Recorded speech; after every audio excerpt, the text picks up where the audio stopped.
नमस्कार, स्वागत है आपका जनगणमन 24/7 पर, जो कि मेरा यूट्यूब चैनल है। आप उसे लाइक करें, सब्सक्राइब करें। और राहुल गांधी ने वोट चोरी पर जो खुलासा किया था, उसको लेकर एक PIL यानी कि पब्लिक इंटरेस्ट लिटिगेशन फाइल की गई है सुप्रीम कोर्ट में। और जो खबर आ रही है, ये PIL फाइल किया है एडवोकेट रोहित पांडे ने सुप्रीम कोर्ट में। और किसके जरिए? एडवोकेट कौसर रजा फरीदी। और ये PIL क्या मांग कर रही है? ये PIL कह रही है कि it seeks an SIT probe into Rahul Gandhi's claims of voter list manipulation in Bengaluru Central during the 2024 elections। यानी कि एक स्पेशल इन्वेस्टिगेशन टीम गठित करने के लिए ये PIL मांग कर रहा है। अब इसको लेकर जो खबरें आ रही हैं उसको मैं आपको पढ़ के बता देती हूँ। और इसकी हेडलाइन हर जगह इस समय यही है कि PIL in Supreme Court seeks SIT into Rahul Gandhi's allegations of voter theft in Mahadevpura। अब आपको बता दें कि this PIL has been filed in the Supreme Court asking for a special investigation team headed by a former judge, यानी कि एक retired जज के सुपरविजन में एक SIT बनाई जाए, ताकि राहुल गांधी ने जो भी आरोप वोट चोरी को और वोटर लिस्ट के मैनिपुलेशन को लेकर किया है बेंगलुरु सेंट्रल कंस्टिट्यूएंसी में 2024 के चुनाव में, वो SIT इस बात की जांच करे। अब petition seeks a court monitored inquiry, यानी कि कोर्ट की निगरानी में ये इंक्वायरी होनी चाहिए। और ये inquiry which is made by Rahul Gandhi that voter lists in Mahadevpura, one of Bengaluru Central's 8 assembly segments, were inflated with 1,250 fake votes, allegedly tilting the result in favor of the BJP। अगर आपको याद होगा 7 अगस्त को जो खुलासा किया था उसमें यह बताया गया था कि 1,250 फेक वोट्स पाए गए थे महादेवापुरा असेंबली कंस्टिट्यूएंसी में।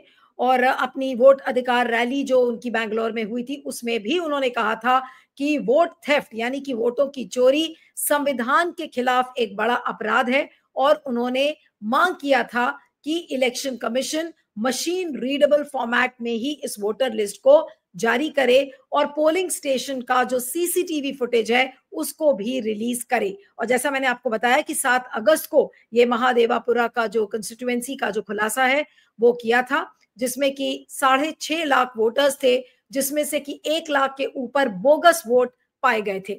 और राहुल गांधी ने यह भी बताया था कि इसमें कितने तरीके की चोरी हुई है। 11,965 डुप्लीकेट वोटर्स हैं, जिनका रजिस्ट्रेशन एक बूथ से कई ज्यादा बूथों में हुआ है। 40,009 फेक और इनवैलिड एड्रेसेस पाए गए।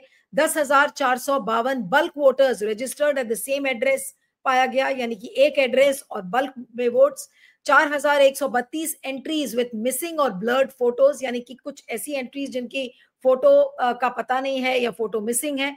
33,692 नाम ऐसे हैं जो कि ऐड किए गए थे through the misuse of form 6 का बेजा इस्तेमाल करके, और उसमें 33,692 नए नेम्स ऐड किए गए थे। और जो स्लाइड्स दिखाई थी कांग्रेस के MP राहुल गांधी ने, that appeared to show voters registered in multiple booths in states as Maharashtra and Uttar Pradesh. ऐसे वोटर्स थे जिनका रजिस्ट्रेशन महाराष्ट्र और उत्तर प्रदेश में भी था। सम एड्रेसेस लिस्टेड ब्रूरीज और हाउसेस, कहीं पर जो बियर बनाने की जो ब्रूरीज थी या ऐसे घर जिनका एड्रेस 0 मार्क था, ये सारी चीजें दिखाई गई हैं।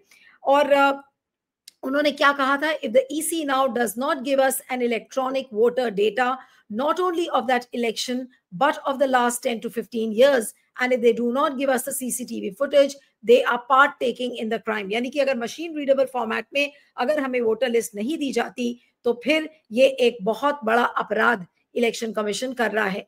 और अब this PIL before the Supreme Court has sought the constitution of the SIT under a former judge to investigate alleged manipulation in Bengaluru Central and other constituencies and suspension of electoral roll revision until an independent audit is completed। यानी कि एक स्वतंत्र audit की मांग भी इस PIL में की गई है।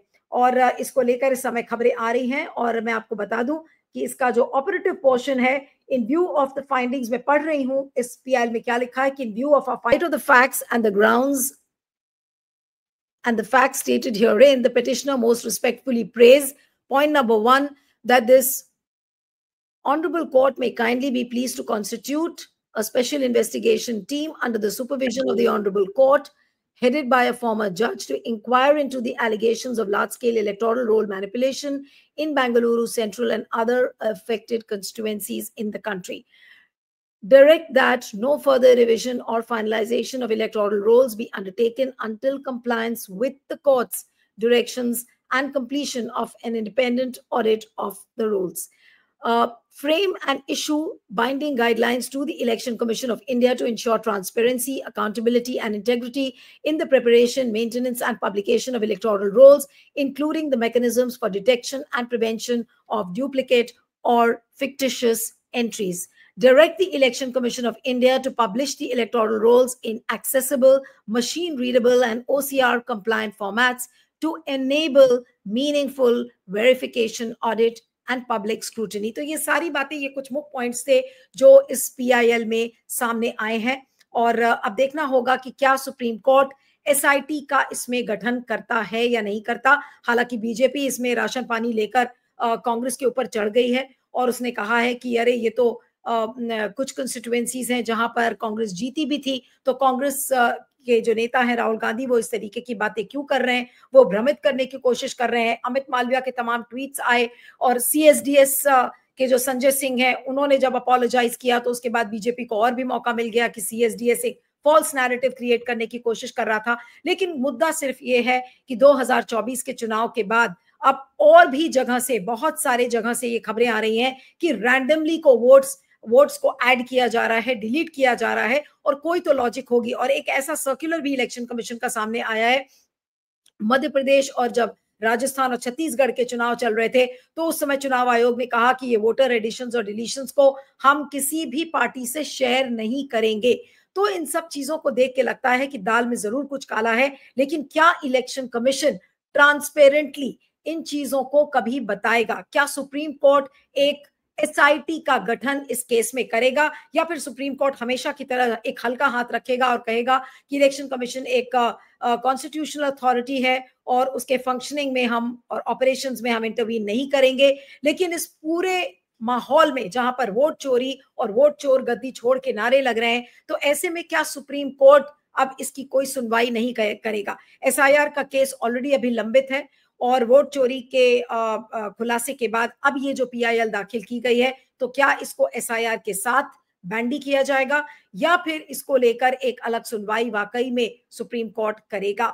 इस समय जस्टिस BR गवई, जो हमारे देश के चीफ जस्टिस ऑफ इंडिया हैं, उनके लिए भी ये एक तरीके की अग्नि परीक्षा है. क्योंकि अगर इस वोट चोरी क्योंकि कायदे से तो इसमें जांच इलेक्शन कमीशन को करनी चाहिए थी. इलेक्शन कमीशन का दायित्व है, उनकी रिस्पॉन्सिबिलिटी थी कि अगर ऐसा कोई मामला उनके सामने आया है तो उनको जांच करनी चाहिए थी. पूर्व मुख्य चुनाव आयुक्त OP रावत से भी मैंने कई प्लेटफॉर्म्स पर जब इंटरव्यू किए तो उनका यही कहना था कि अगर ऐसा केस उनके सामने आता तो वो तुरंत जांच करवाते और जहां भी त्रुटियां होती थी उनको वो सही करते. लेकिन ऐसा नहीं हो रहा है. ज्ञानेश कुमार ने प्रेस कॉन्फ्रेंस किया और कहा कि अरे चुनाव आयोग के कंधे से बंदूक चलाने की कोशिश ये राजनीतिक दल कर रहे हैं और वोटर्स को टारगेट करने की कोशिश कर रहे हैं. यानी कि चुनाव आयोग को कोई गलती नजर नहीं आ रही है और जिन लोगों के मन में डाउट्स भी हैं तो उनको ये कहा जा रहा है कि वो मिसलीड करने की कोशिश कर रहे हैं.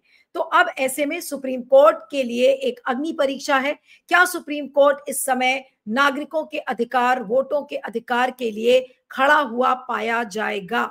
ये सब पर एक बहुत बड़ा सवाल है और देखना होगा कि सुप्रीम कोर्ट क्या वाकई में इसमें एक SIT का गठन करता है जैसी कि डिमांड इस PIL ने करी है. इस वीडियो पर आपके फीडबैक का मुझे इंतजार रहेगा. बने रहिएगा जनगण मन 24/7 पर. Thank you.